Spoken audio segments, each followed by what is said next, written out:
From Daily Trust News Center, this is the News Hour. On News Hour tonight, many fear dead as flood submerges Maiduguri community. Bandits kill 1, abduct 50 in Katsina community. Nigeria confirms 8 new Lassa fever infections as death toll hits 171. And Buckingham Palace unveils plans for Queen Elizabeth's state funeral. Hello and welcome. My name is Zainab Bala. Many people are feared dead in Borno State after flood had submerged some communities in Maiduguri. The flood also rendered many people homeless, forcing others to relocate to safer places. Kurutsi Bitrus captured the affected areas in his report. The torrential rains and expected floods in some northern states of Nigeria came to reality for most communities in Maiduguri metropolis. The fast-moving water waves swept through hundreds of houses, farmlands and shops, denying residents freedom of movement within their locality. The devastating disaster, some say, may have claimed 15 lives in flood-prone areas.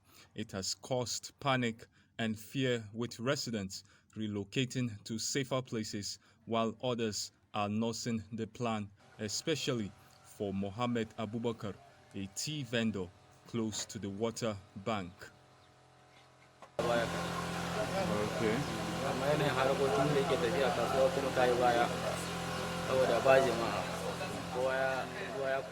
The rising level of the flood is making me scared, and many people have left the area.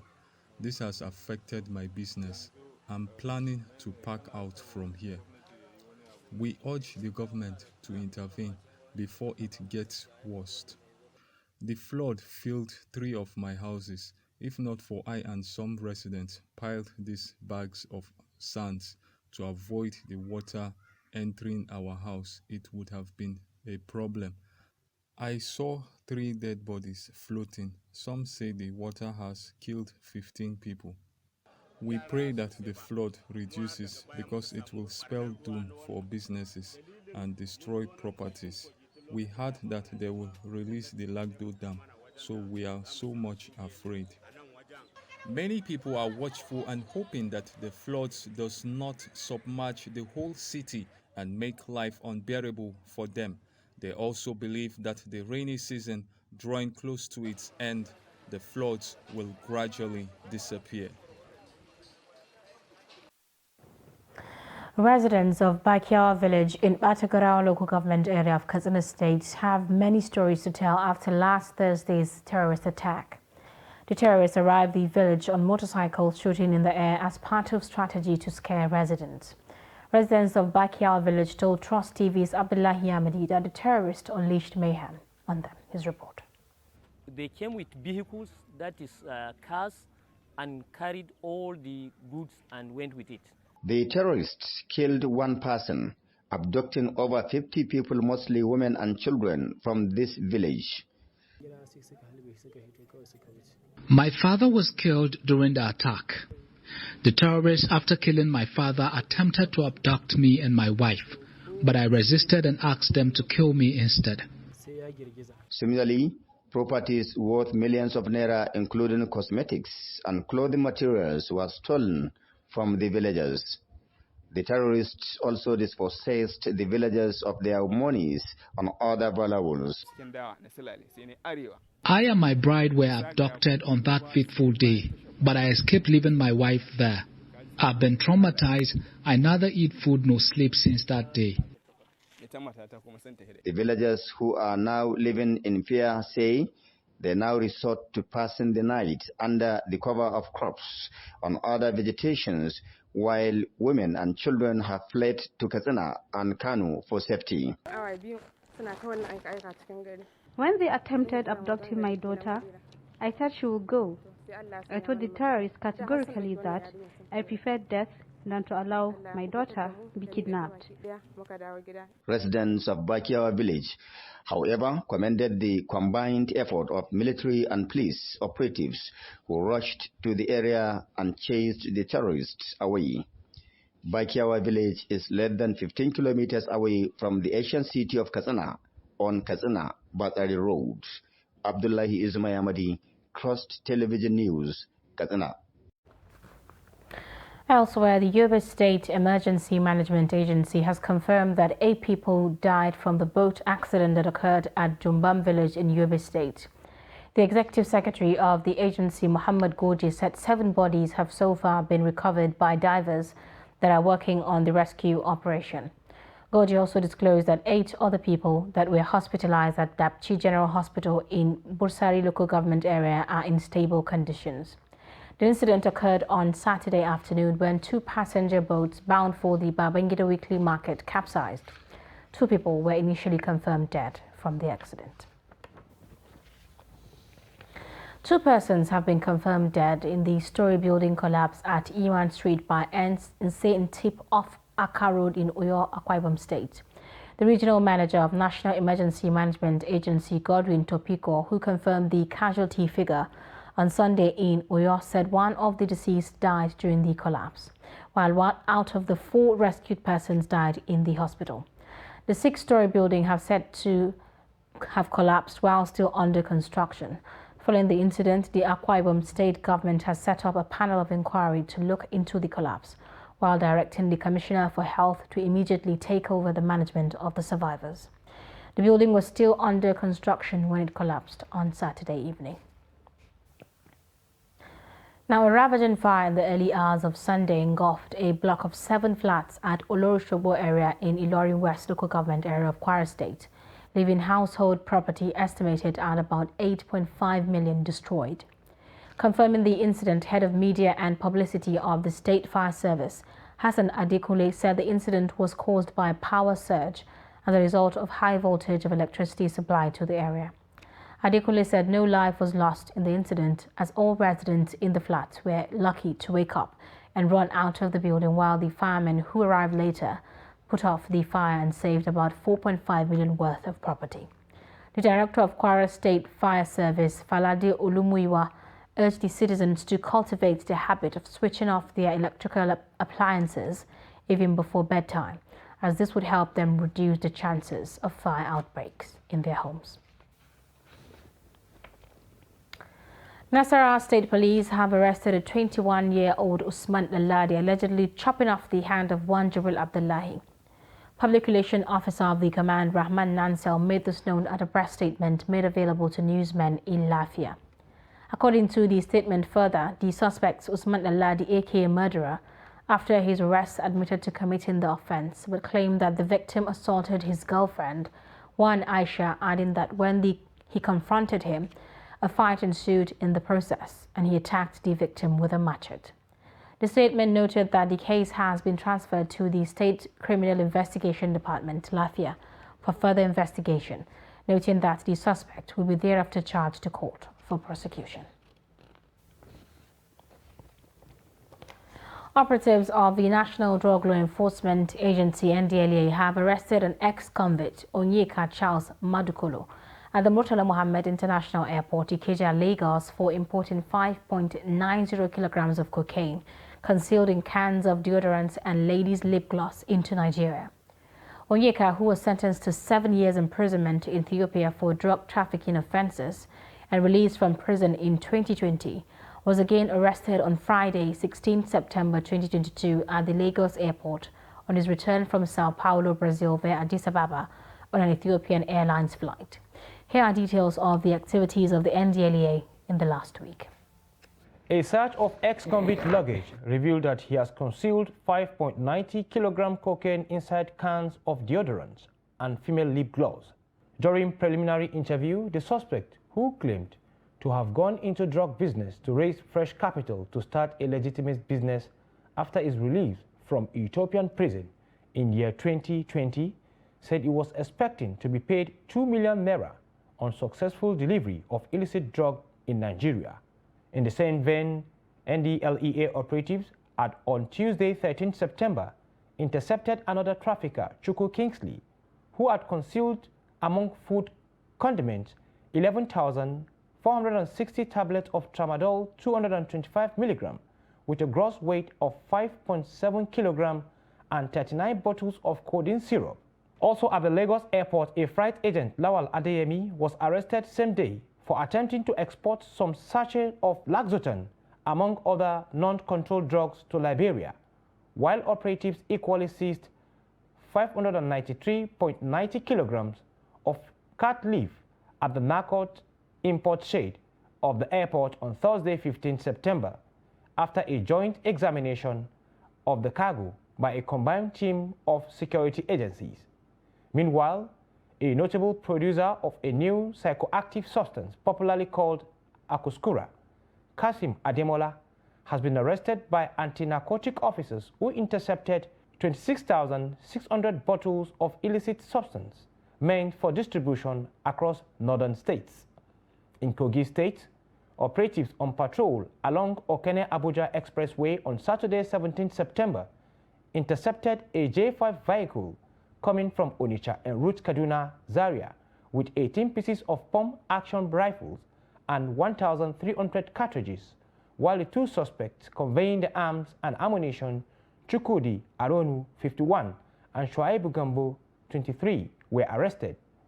In Kaduna, a drug dealer, Mohammed Mustafa Del Atu, aka Dawa, was arrested at Sabon Gari, Zaria, with 8 bags of cannabis sativa weighing 67 kilograms, and another, Meikudi Asan, arrested at Gubuchi village of Ikara local government area with 5 bags of cannabis sativa weighing 54.2 kilograms.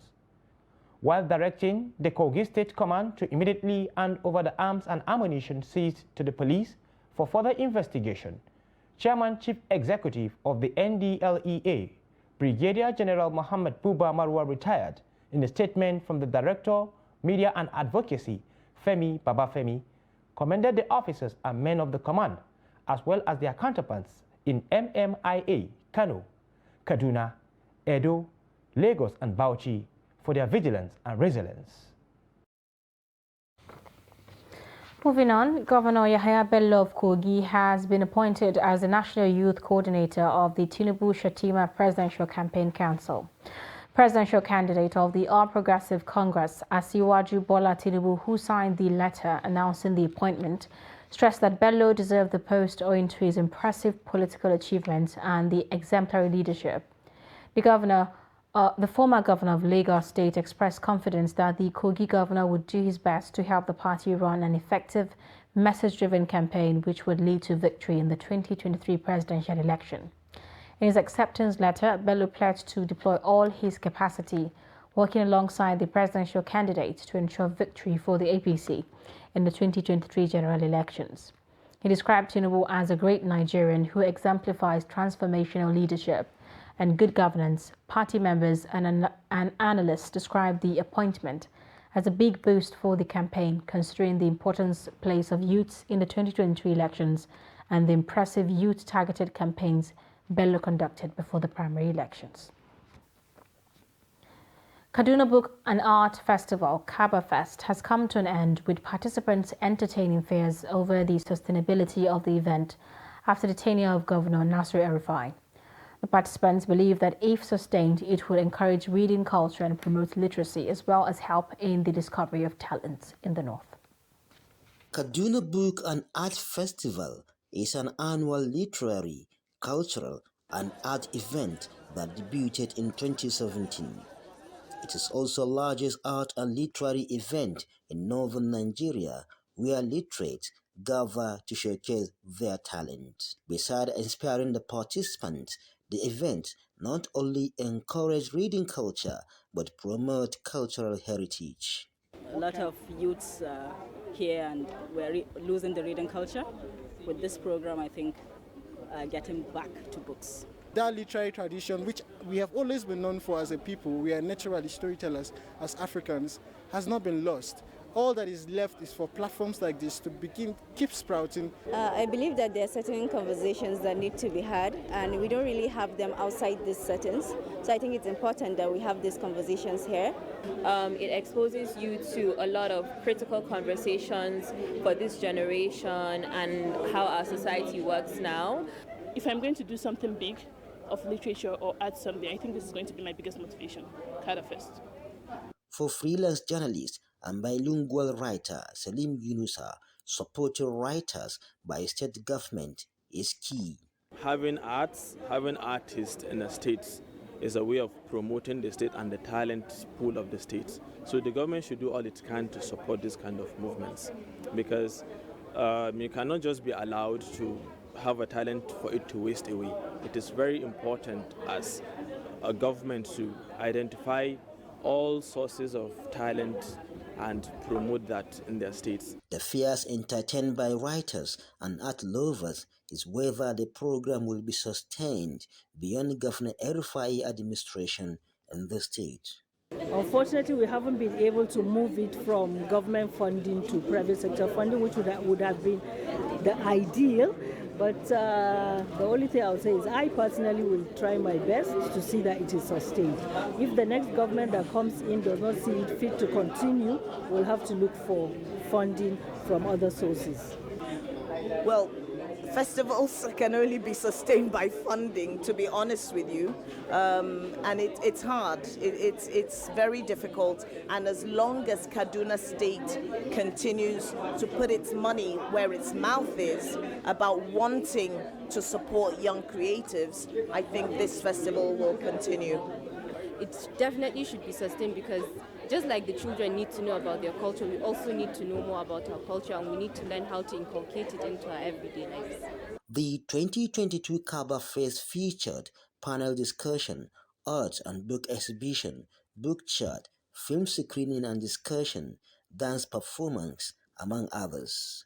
Bello Musa, Trust TV News, Kaduna. You're watching News Hour on Trust Television. Coming up, wearing caps as a cultural identity. Details of this after the break. Do stay. As the 2023 elections draw near, remember, evil prospers when good men and women only wish for peace, but never take a step to make peaceful elections happen. Are you a father? Are you a mother? What are you saying to your children as elections approach? Have you warned them not to let themselves be used to cause violence? Have you explained to them what the consequences of electoral violence might be? Do your part to make peaceful elections happen. Talk to your children.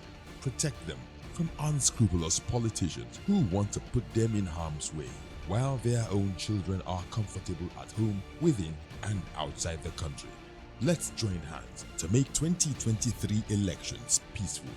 This message is from the National Orientation Agency, NOAA.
Trust TV, documenting the Nigerian story.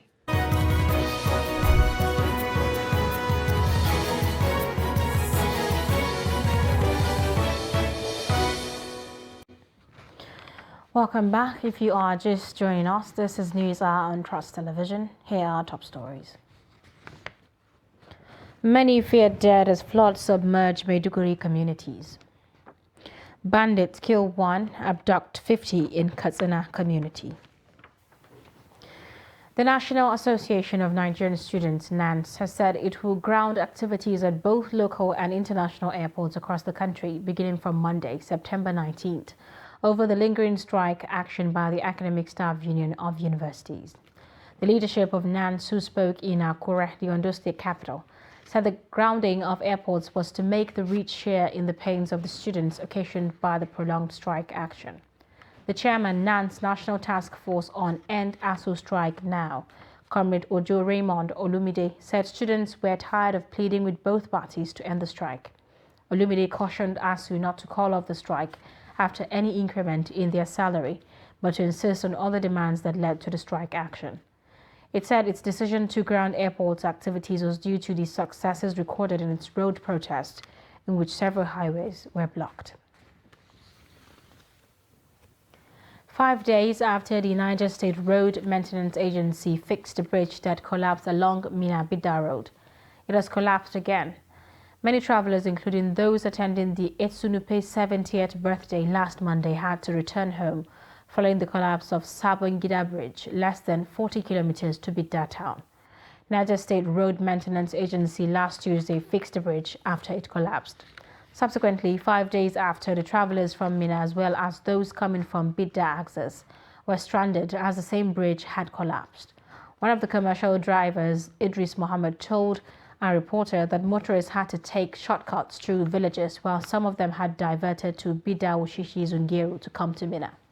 The contract for the construction of Mina-Bida Road had been awarded to indigenous contractor since 2018 at the cost of 24 billion, and work has not attained 30% completion. The State Commissioner of Works, Mohammed Sain Lafia, could not be reached on phone.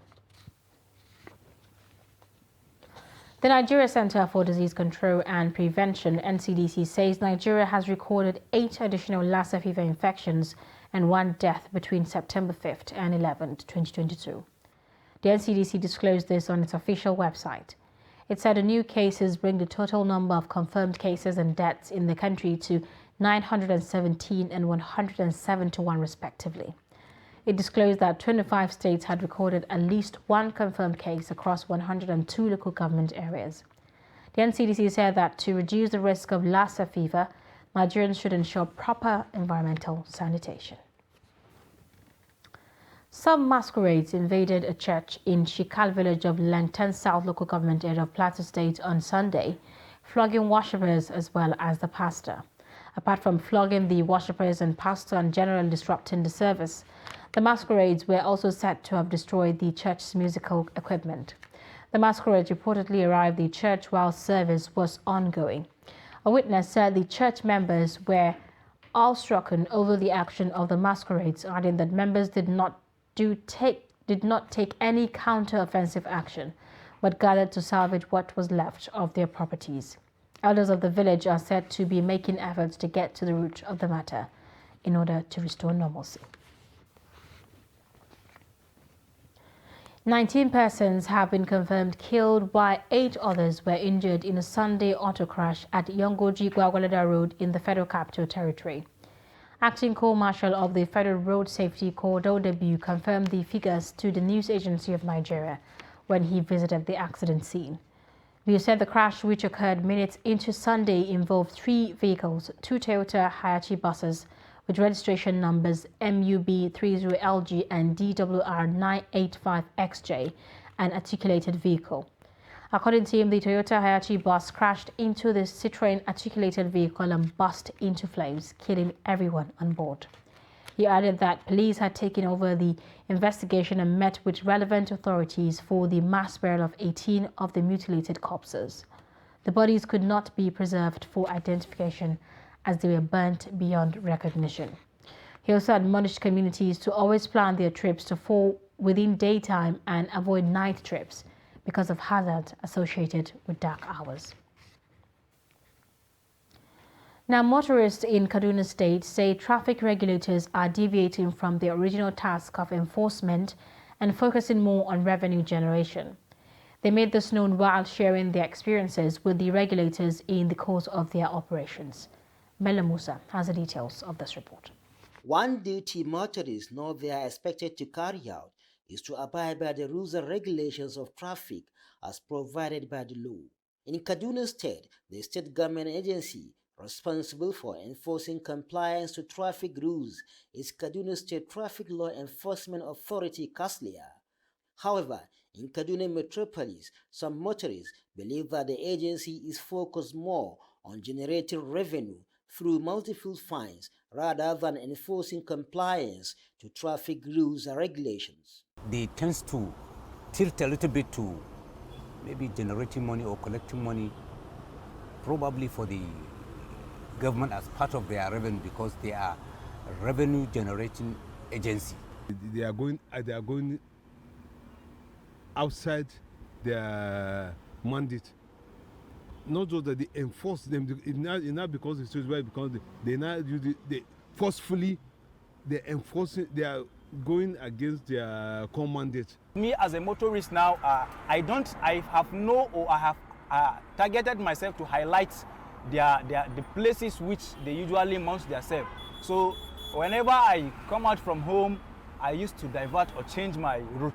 The way they emphasize on this revenue issue is too bad, because I thought they are here to work on the safety of the people and our vehicles. The Kaduna State Traffic Law Enforcement Authority, KASLIA, debunked allegations of focusing more on revenue generation, noting that it has not deviated from its core mandate. Kaduna State Traffic Law Enforcement Authority is not a revenue generating agency. So if you can get zero compliance, 100% compliance, automatically we may not even think of any penalties. But we get little out of the road users, mostly because of non-compliance of those laws guiding the driving code. But when we get 100% compliance, we cannot generate a single kobo, and that is why this authority was even created. While the motorists insist that KASLIA should train their officials on how to conduct themselves on the road, KASLIA maintains that their officials are doing their best within the ambit of the law. They like training, actually, sincerely speaking. They like training. They have to train them and teach them their work well. We have about 17 zones and units cut across the 23 local government of the states, and the unit commanders and the zonal commanders are always taking their time to make sure that the writing, that is training on training, is done at the various level. With the motorists calling on KASLIA to do the needful, the agency also wants motorists to abide by the rules of traffic in order to prevent the occurrence of accidents. Bella Musa, Trust TV News, Kaduna. There you go. Now, one unique feature of the male traditional attire of the typical Yoruba people of the Southwest is the cap. Trust TV's Hamid Oyegbade in this report looks at how the cap completes and complements the attire of the Yoruba people on special occasions. His report is presented from our studio. The cap is one of the cultural identities in Nigeria, and it helps to distinguish different ethnic groups in the country. In Yoruba land, a native dress is only complete when the wearer puts on a cap that matches his attire. Though, any type of Yoruba cap can go on any native dress. However, certain types of caps are more suitable for some occasions. For Yinka Kolawole, a resident of Oshogbo, a native dress without a cap is incomplete. Make you proud of your culture. Take for instance, like myself, there is no day I will go out without my cap, because I have been able to see that putting on cap will let people know where I belong, whether I'm from Igbo land or I'm from Yoruba culture. And culturally, it is good for anyone that is coming from any clan to put on his cap, to make him be a complete person. Ayobami Agbola, another resident of Oshogbo, explained that the bending of a cap to a certain direction is a pointer to the wearer's marital status. He adds that it is good to wear caps that matches the color of one's attire. As a Yoruba man, wearing your cap to the right side shows that you are a married man. And if you wear it to the left side, it shows you are still a single man looking or searching for a wife. So like me now, if you as a man, Yoruba man, if you wear native attire without wearing cap, matching cap, your dress is not complete. Making a Yoruba cap is not difficult, as it takes about an hour to sew the most common Yoruba cap, which goes for all occasions and costs about 2,000 naira.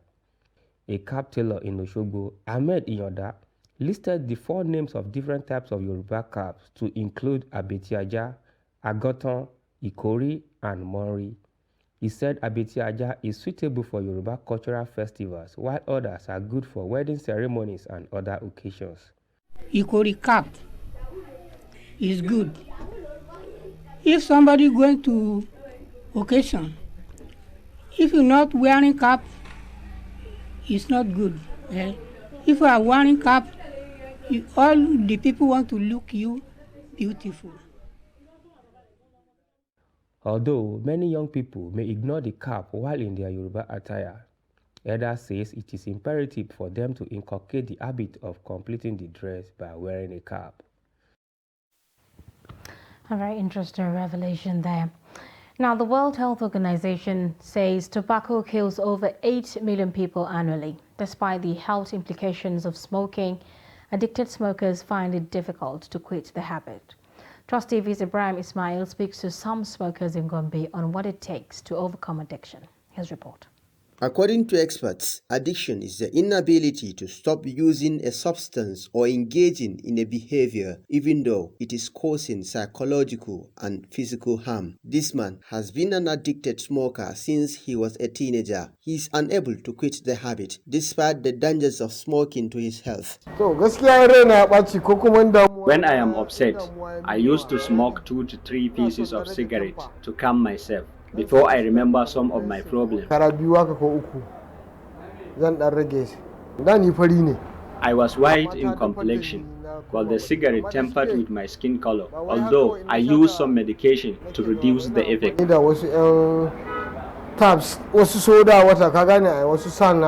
Muhammadu Buba is in his 40s. He has been smoking since he was 17 years old. After countless attempts, Buba finally quit smoking 4 months ago. He spoke on the struggle before quitting the practice.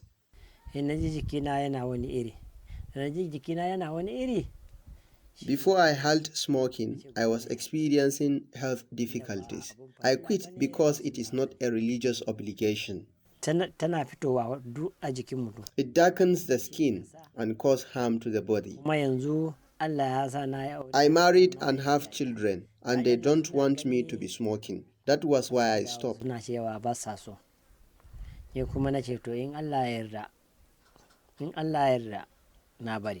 I paused smoking with the aim of quitting, but when I got angry, I resumed smoking again. But I don't want my children to grow up and see me smoking. He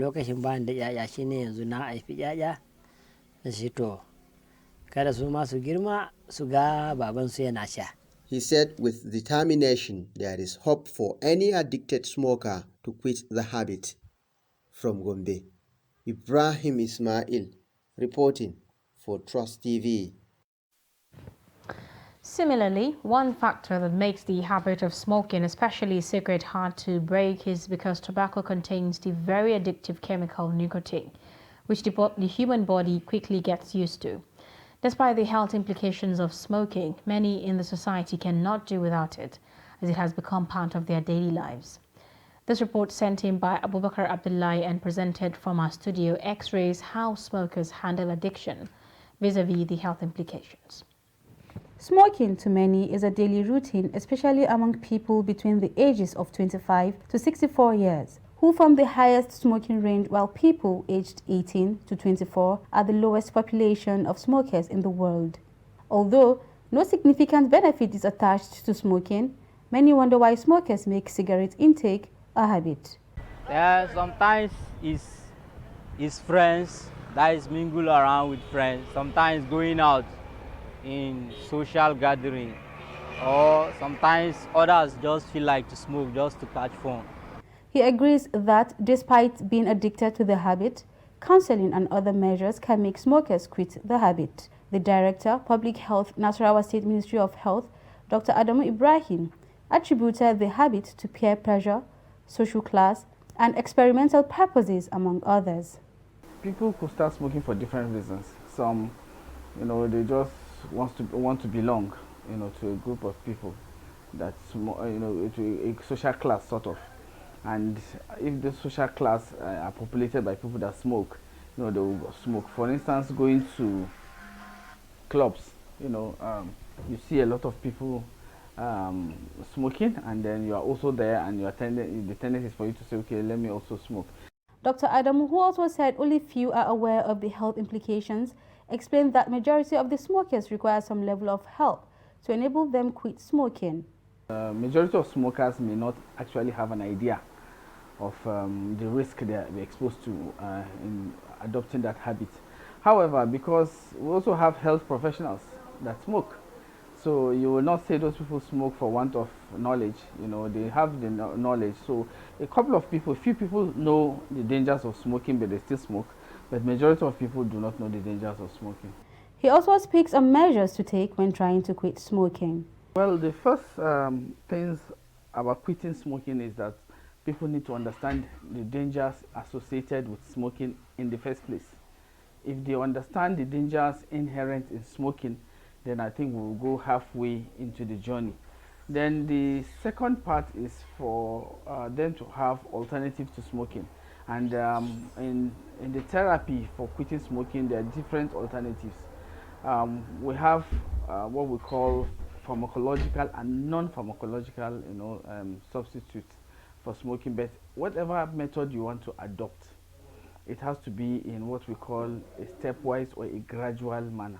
He said government is putting modalities in place to enlighten not only the smokers, but the public to avoid the habit due to health implications. Now let's head to Katsina, where individual tobacco cigarette smokers have different reasons why and how they started smoking. Oftentimes, people are pushed into starting the habit by peer pressure or psychological trauma. Abdullahi Yamadi samples the opinions of some smokers and tries to get answers to some questions. His report. Smoking everywhere in the world is regarded as a bad habit by whoever engages in it, and it is absolutely dangerous to human health. The army of smokers continues to grow despite warnings and campaigns by organizations and relevant stakeholders about dangers associated with cigarette smoking. It raises the question, why does smoking persist even after the World Health Organization continues to make it clear that over 8 million people die from tobacco smoking each year? Tobacco smoking is one of the most addictive behaviors now.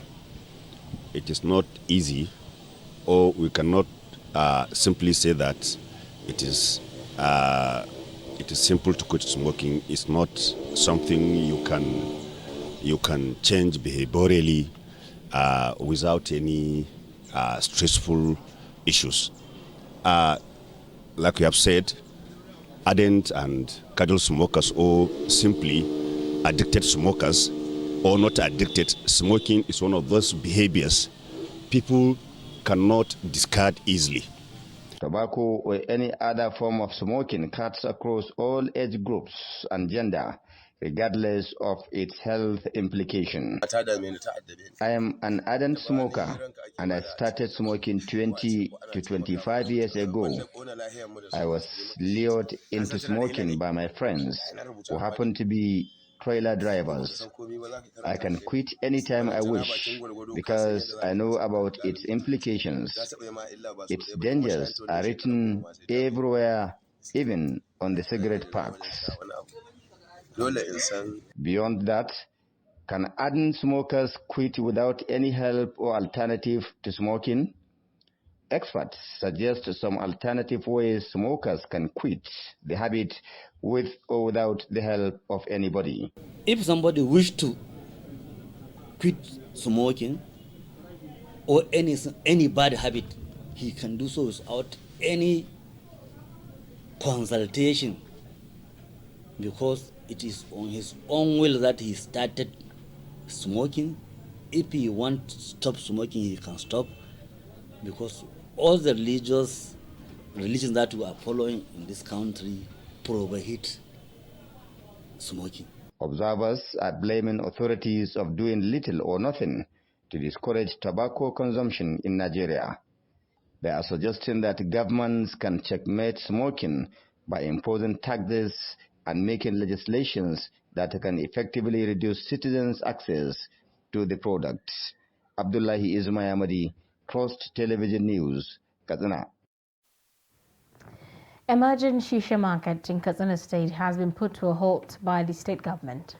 The sales and smoking of shisha was banned a few days ago through an executive order by Governor Aminu Bello Masari of Katsina State. Abdullahi Ahmadi takes a look at how shisha market began to evolve in the Asian city of Katsina.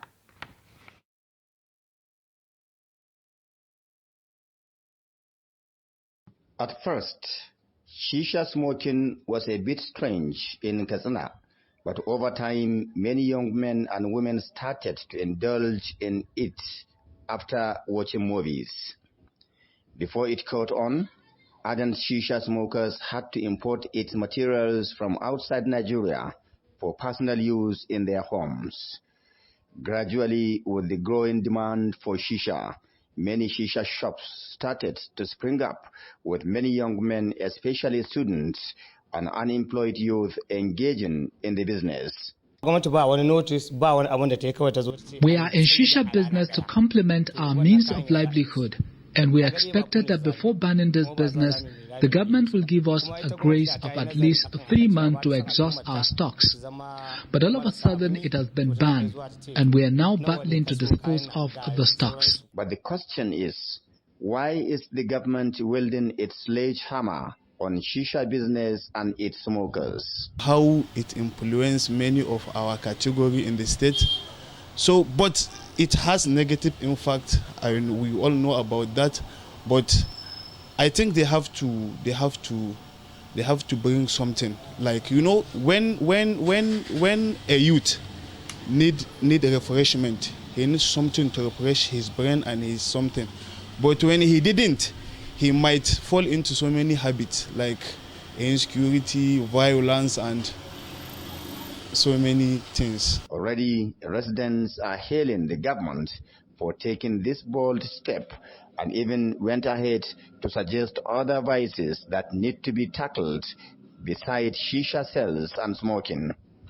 To cap it all, experts say shisha smoking has serious health implications. Shisha is dangerous to health in any individual. It's a bad habit to health that can cause different type of cancers. Pulmonary, any type of cancer can affect anybody that is smoking. It can cause heart disease, stroke, and chronic obstructive disease. But perhaps the fundamental reason for the ban on sales and smoking of shisha is that it contravenes cultural norms and values in a typical Hausa Fulani society like Katsina. The aim of proscribing such practices is to address some of the socio-economic dislocations that have sprung up in the state. Abdullahi Ismail Ahmadi, Trust Television News, Katsina. Well, there you go. You're still watching news on Trust Television. I'll see you on the other side of the break.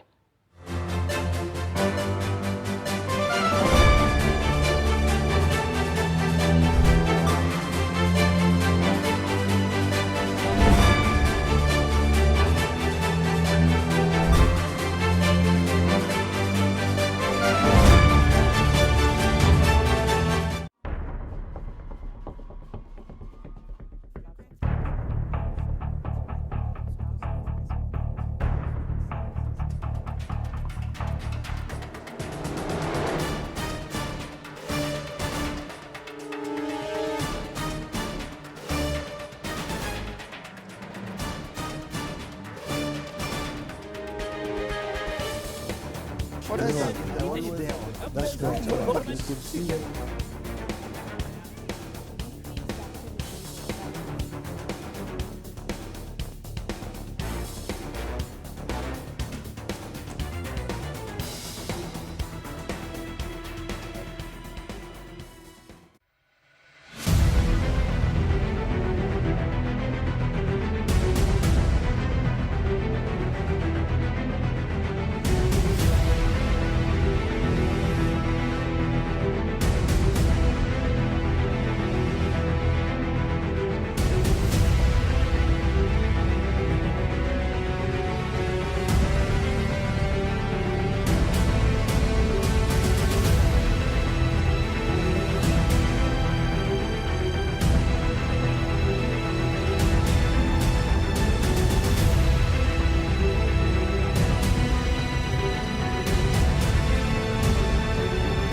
Welcome back. Thank you so much for staying with us.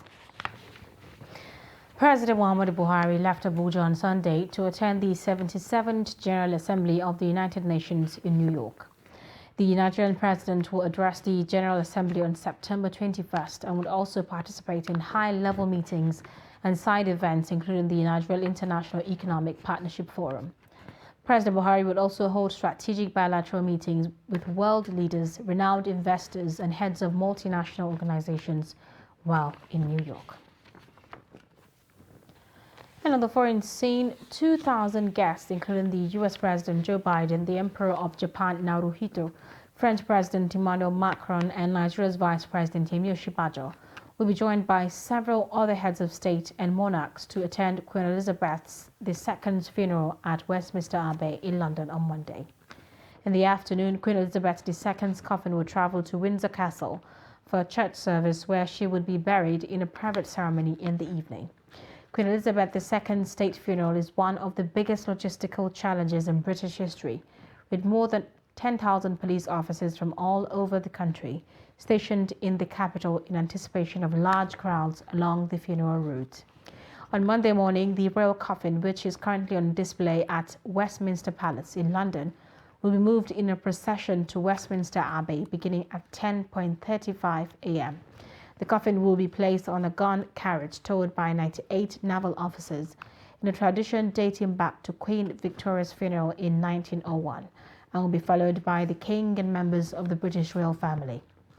Although the state funeral service led by the Dean of Westminster, David Hoyle, will begin at 11 a.m., the Abbey's doors will open 3 hours earlier to welcome the 2,000 people who have been invited to the event. The European Union has called for a war crimes tribunal as Ukraine's President Volodymyr Zelensky said new evidence of torture has been found as more bodies are exhumed from a mass burial site in a town retaken from Russian forces. Foreign Minister of the Czech Republic, which holds the EU's rotating presidency, Jan Lipavsky, said on Saturday that Russia's attacks against the civilian population are unthinkable and abhorrent in the 21st century. He called for speedy establishment of a special international tribunal that will prosecute the crime of aggression. The appeal follows the discovery by Ukrainian authorities of about 450 graves outside the formerly Russian-occupied city of Izium, with some of the exhumed bodies showing signs of torture. A magnitude 6.9 earthquake struck Taiwan's southeastern coast on Sunday, with at least one building collapsing and train cars derailed. The U.S. Geological Survey said the quake hit at about 50 kilometers north of the city of Taichung at a depth of 10 kilometers. Authorities say a two-story residential building collapsed near the epicenter, and work is underway to rescue two trapped people. The Taiwan Railways Administration said 3 carriages came off the rail at Dongli Station in eastern Taiwan after part of the platform canopy collapsed. The roughly 20 passengers on board were evacuated. And in sports, Plateau United Football Club has qualified for the next round of CAF Champions League at the expense of Stade Manji of Gabon in a match played in Abuja. Adeni Ajishafe has the details.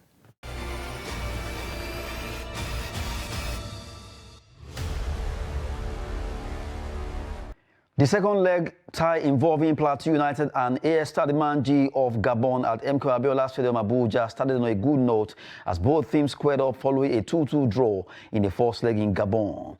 Plateau United showed some flashes with so much confidence at the goal area of Manji as Mustafa Ibrahim came close to scoring in the early minutes of the match. A long throw from Plateau United nearly made it to the back of the net, but the Manji goalkeeper was there to save the day.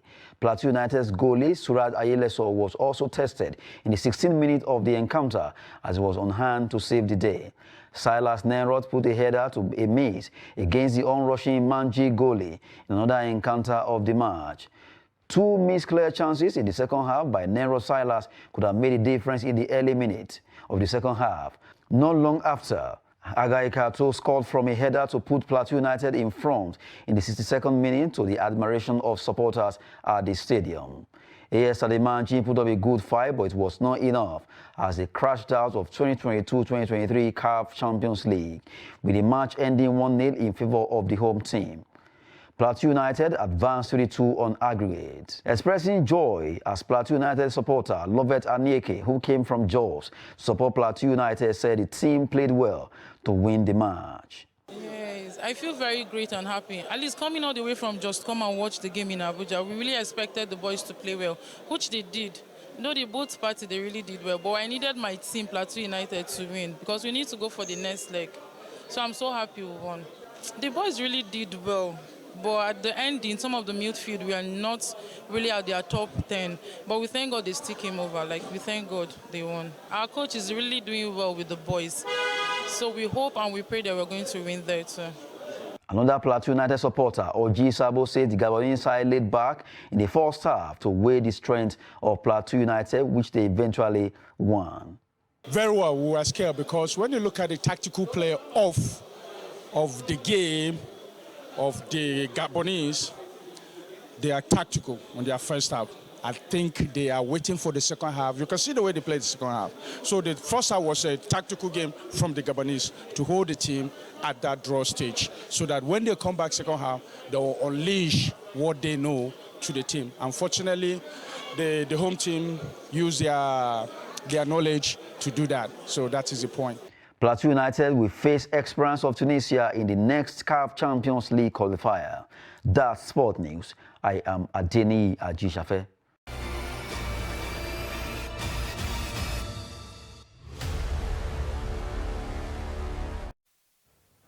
Well, with sports, we wrap up news hour for tonight. Do not forget to follow us across all our social media platforms. I'm Zainab Bala. Do have a good night.